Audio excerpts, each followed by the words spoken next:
Hello, I'm Casey Fatchett, and you're listening to the Nerdy Photographer Podcast. In this episode, I'm back again with my friend Anthony Collins to discuss the photography community. We'll be getting into that after this short break.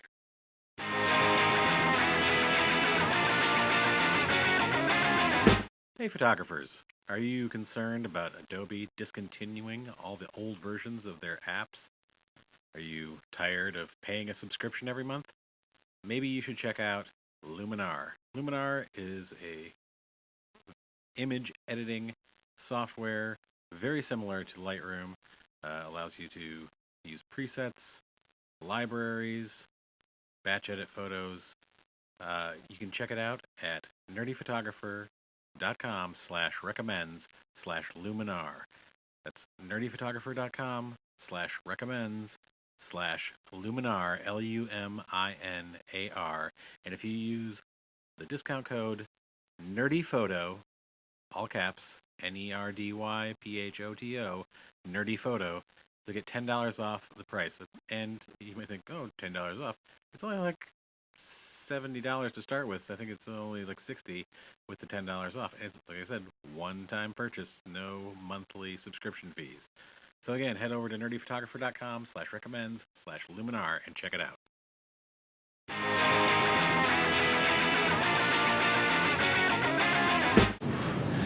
Hello and welcome to the Nerdy Photographer Podcast. I'm Casey Fatchett. I'm here again with Anthony Collins, my friend, and we've both been around for a long time in the photography industry. But even when I started out, there was kind of a different vibe to the photography community. Photographers would get together, hang out, go to the bar, have a drink, go have coffee. It weren't just like sitting around taking pictures together. It was like more of like, well, let's bullshit about photography and like what we charge and what we talk about. And now I feel like things have changed. It's much different. Like back in the good old days, when I was young. Back when America was great. Do you feel like that was the case back in the good old days? Well, I've heard stories. I mean, you hear stories about people having photography clubs and they're professionals and amateurs and they get together and they go to an auditorium somewhere or a meeting space and they show photos and have a guest speaker and they talk about photography. I heard about it a little bit up until the 90s. I don't hear about it much anymore. I try to think that I've got my finger on the pulse of all the current websites, and I don't hear about meetups, people getting together. You will get kind of a different slant. You will get guys together and women to do these group like outdoor nude photography workshops and things like that, where they'll go to Sedona or they'll go to the Grand Canyon with a couple of nude models and they'll shoot these nude models. But I don't think that's really an industry thing. That's a shootout thing. That's a shootout. That's a different thing. And they might be comparing images, but that's not a corporate thing. I would love to sit together on a regular basis with a half dozen or a dozen of people that work full-time as photographers, and we could all be shooting different things. Half of us could be shooting the same thing and just talk over drinks or beer or something. Yeah, I mean, I miss that because we used to do this. Yeah. We get together and just talk about like, what are you charging? What's going on? Like, what's going on in the world today? Like, hey, I was thinking about this kind of shot. What would you do in that situation? Like, these are the things like, and people always go, well, back in Robert Penn or whatever, you'd hear these stories of like these groups of photographers, like the Bang Bang Club. Remember? Did you ever see that? I don't know that one. No. This is a group of guys in South Africa towards the end of apartheid, and they were conflict photographers, and there were 4 of them, and they would just hang out. They would like work together, like tell people like, hey, this is going on over here. 2 of them won Pulitzers. Wow. But these guys were just like, bouncing ideas. They were looking at each other's images. They were talking. It was very, I wouldn't necessarily say collaborative, but they were all working together and like always constantly at the same things. Because if there was a riot, right, they're all there. Find out what rebel group was up to something. Yeah. Or who was the real power person in such neighborhood or this neighborhood. Yeah. And they like sharing ideas and talking to one another. It's like that sort of thing just doesn't seem to. And you know what? we're not conflict photographers. It might be different in that community, but it's like as far as like the wedding industry or the commercial industry or even the headshots or anything like, I don't see people talking to each other. Yeah, unless they're doing it on some website that I don't know about somewhere, or on some YouTube channel that I don't know about, but I certainly don't see it. Well, and I think that, I mean, I'm part of a lot of photography forums. Yeah, Reddit and, Facebook, and, I just go and check this stuff all the time. I think that it's, and I don't know what your experience with this is, but like I see just a lot of people like, they don't want to do the research part of it. They'll just say like, hey, what's the best lens to shoot weddings with? Yeah. Go. Yeah. Like just everybody list your like favorite wedding lenses. Right. Like they don't want to go out and like figure it out for themselves. And I'm certainly not going to paint any one age group of people with a certain letter or a broad brush. But yes, there's a lot of people that want you to tell them how to do something.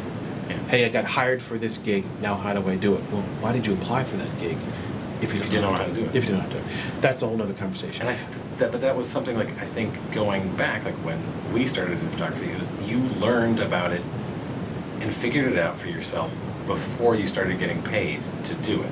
Absolutely. And that might be why people don't have websites to the level that they need to go to the next job. They're hoping that they can, if they get hired by Nike, they'll figure out how to shoot it, as Right. opposed to building a portfolio of lifestyle or sports stuff with their friends and the resources they have around them, and then presenting that. I don't know that people are using the resources they have around them, other than like Instagram, to really build their portfolios. There's some people out there shooting lifestyle stock that's amazing. That and I know that these people are getting gigs.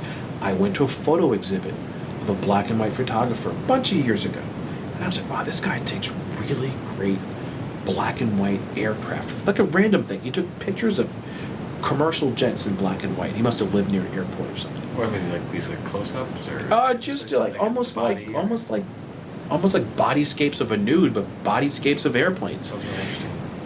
A year and a half later, I'm walking through the airport, and he's the Delta Airlines ad photographer. Makes sense. Because they happened to like this guy's style and caught the eye of someone, and now his work, and God only knows how much money he made for all that. Yeah, I think that what you bring up is a big part of it, is that people don't want to put the time in to create a portfolio before they start looking for the gigs. Like especially in my industry, with weddings, it's like people don't want to go and practice or get their friends together and like, hey, let's do some engagements. Like even just an engagement shoot. Right. Like a faux engagement shoot. Like just get your friends who are dating, whatever. Like I'm just gonna take some pictures of you guys. Is that okay? Take the time. Like when I started out, I was doing headshots and bands, whatever. Like I would just like ask my friends, hey, I want to practice taking headshots with you. Is that okay? Right. Like let's just take some pictures. Is it okay if I put this in my portfolio? Whatever like that. Use, like you said, the resources that are available to you. Go out and do this thing and practice and get the pictures in your portfolio before you expect somebody to pay you for it. Right. And it also goes to another thing that we can talk about is knowing your equipment. Yeah. I've met people, I've hired people who've showed up at a shoot or a video shoot with rental equipment that they didn't know. They didn't own it because it was probably out of their budget. So they rented it for the day, but they didn't really take the time to learn it. So when we got on location and the microphone didn't plug in the right way, they didn't know what to do. I saw a guy on Reddit the other day who was like asking people, saying he's a professional photographer, saying, I have to do this like backstage group portrait in a room of people, and the light isn't great, and I don't want to use the flash. What do you guys suggest I do? And we're all like, everybody's like, well, what equipment do you have? And maybe you should use the flash. He's like, oh, I don't want to use the flash on the camera.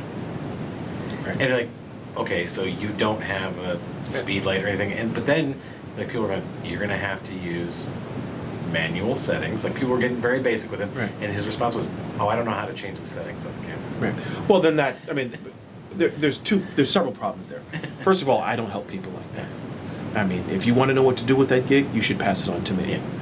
Yeah. If you don't know how to use your camera, I can't be bothered with back and forth on some forum and people saying you're an idiot or you're not an idiot or help the guy out. I'm not helping the guy out.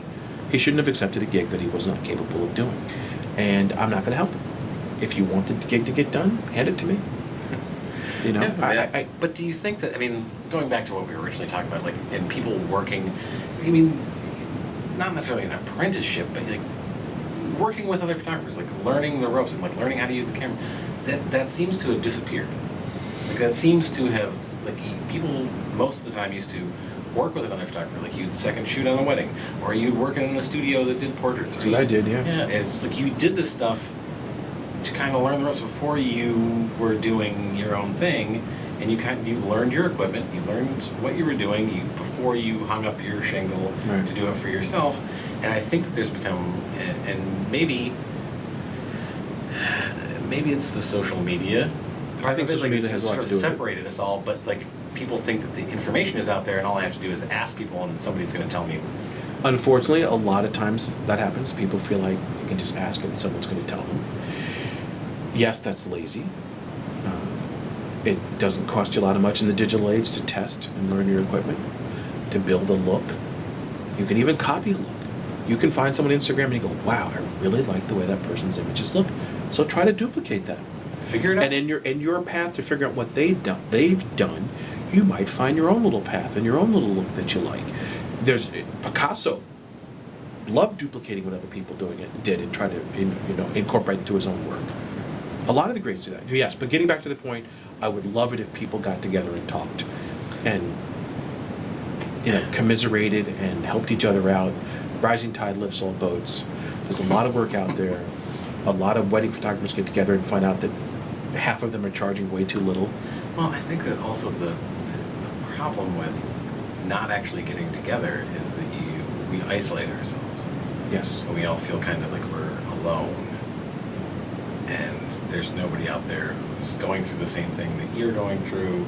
And, like when we talk about photography, it's sort of like, even though we're kind of different photography industries, it's like, it's the same. We're still talking about the same thing. We're all going through the same struggles. Thing. Trying to make the client happy and trying to get paid. Yeah, it's and I think that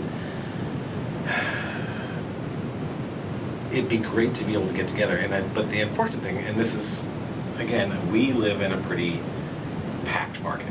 There are a lot of photographers around here, so that getting together physically is easier in New York, like where there's a lot of photographers around, than somebody who's out in Wyoming Right. or Iowa or somewhere, people markets that don't have a lot of photographers in them.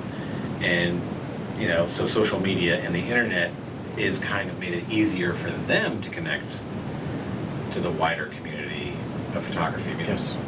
And I think even if people are afraid to get together and give up pricing information to let other people know what they're charging or getting paid for their images, just to know what they're presenting, there's so much else to know besides the pricing. Right. What are you giving your client? What are your usage terms? What do they expect from you as far as proofs? All different types of things. Do they want you to not use a flash at this event? What do they want from you? And those kind of things are great to get together. Every one of the things that you just brought up, I see asked in forums every week. Yeah. These are sort of like the basic things, and it's the people who don't know about it, and they feel like they like, I have to ask somebody about this. And if there was, I just wish that there was a better system for people, because I think that, and now that I'm thinking about it while we're talking about it, it's, people used to get together, but now like everybody's trying to monetize like this type of thing. Like everybody's like, oh, come to my workshop or come to my thing. Like, if you want, They want to make money while they're having everyone get together. Right. And I think that there is definitely a place for workshops, and there's definitely a place for like sharing your knowledge, like getting paid for the work that you're putting into it. If you were, the effort and time that you put into preparing a workshop, yes, obviously you should get paid. But that's different than like just casually sitting down and talking about the industry and things like that. I think that if you and I, 6 people, 10 people, a dozen people got together, made the effort to meet somewhere, made the effort to talk on a regular basis, that is paying off more than any of us trying to host a workshop and make money out of it. I think if you do the hard work, and that's the hard work, going somewhere and meeting and setting up a schedule, actually meeting someone that you're not getting paid to meet with, and talking. That's work. I mean, that's interaction. You can learn a lot from that. Yeah, and you're just getting inspired by other people. You're getting inspired. You You're might learning find things. out that there's someone's doing work that you never thought people got paid for. Someone's doing work and saying, no, it doesn't have to be that difficult. You can do this and still get paid the same. You never know the human interaction.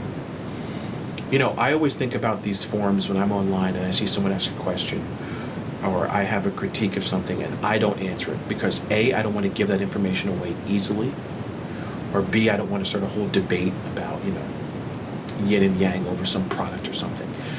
Of all the people like me that are just watching these forums and watching these debates and not adding a comment, I think we're the majority that just sit back and The look at lurkers. these. We're not lurking.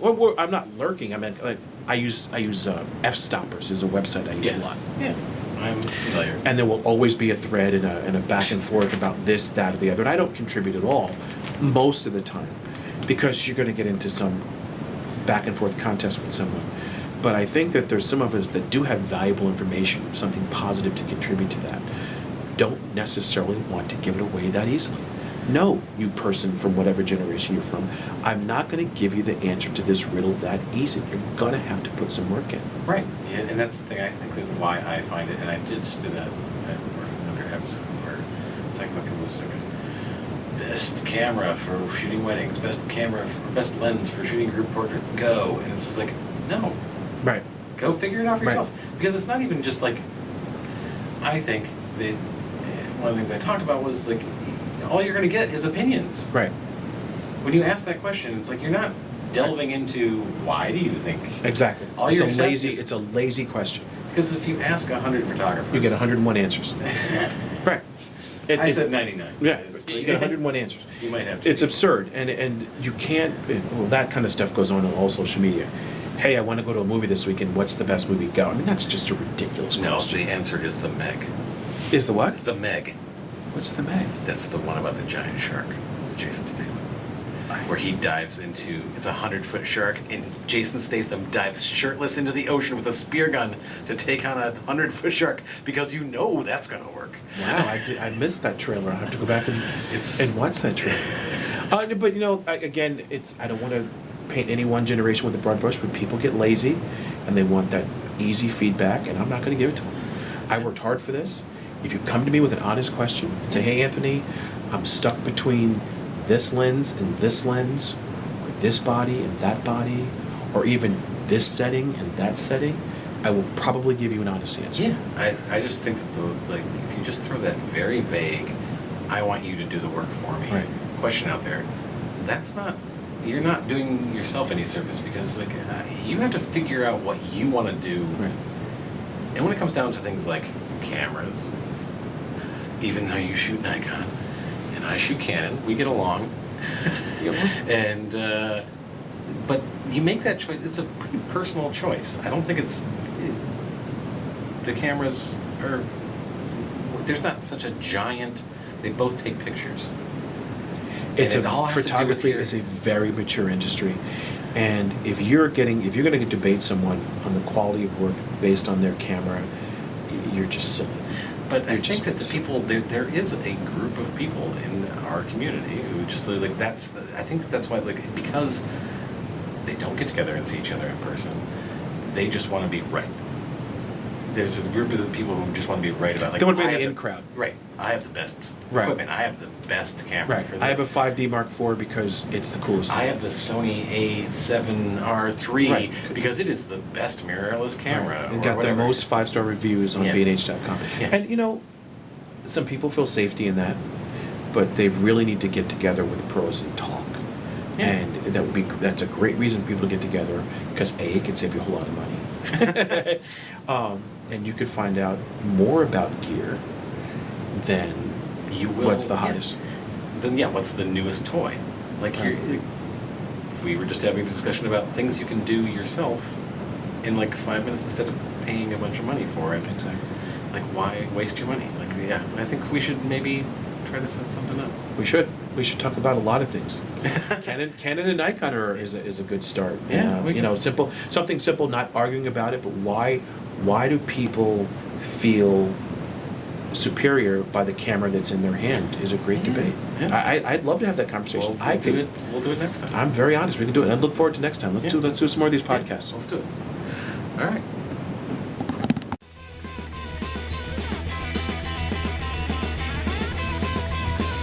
Well, you better start listening, better start listening, better start listening, better start listening, better start listening, better start listening. And now for my favorite part of the show. What's that say? Useless information. This is always death. In this episode's useless information, the medieval torture device, the lead sprinkler. Now, with that name, you'd think maybe it's, pretty innocuous and you just use it in your garden. No. This item, shaped like a maraca, contained molten lead inside of it, and a torturer would hold the device over the victim and give it a little shake, spreading molten lead over them. Yow! Ah! No thank you.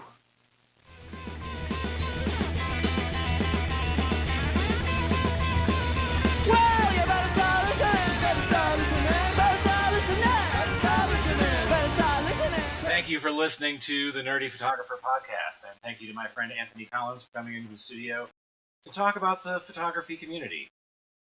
Speaking of community, we want to hear from the community. You, photographers, people listening, what do you want to hear about? This is a collaborative effort. We're not just shouting out into the void. We want to hear what you'd like to talk about. What do you want to hear discussed on the podcast? Who would you like me to interview? I'm not saying I'm going to be able to get them, but I will certainly try. So let's hear your ideas, folks. Also, please subscribe to the podcast. Follow us on Facebook, facebook.com/nerdyphotographer. Follow us on Instagram and Twitter @TheNerdyPhoto. You can also support the Nerdy Photographer Podcast and the website on Patreon at patreon.com/nerdyphotographer. Now, when you're a subscriber, you get access to subscriber-only content. Videos, subscriber-only podcast episodes, discounts on things in the Nerdy Photographer store. So go out there, subscribe a little bit. You can give as little as $1. You can give as much as you want. Check out what the benefits of being a subscriber are. And until next time, talk nerdy to me.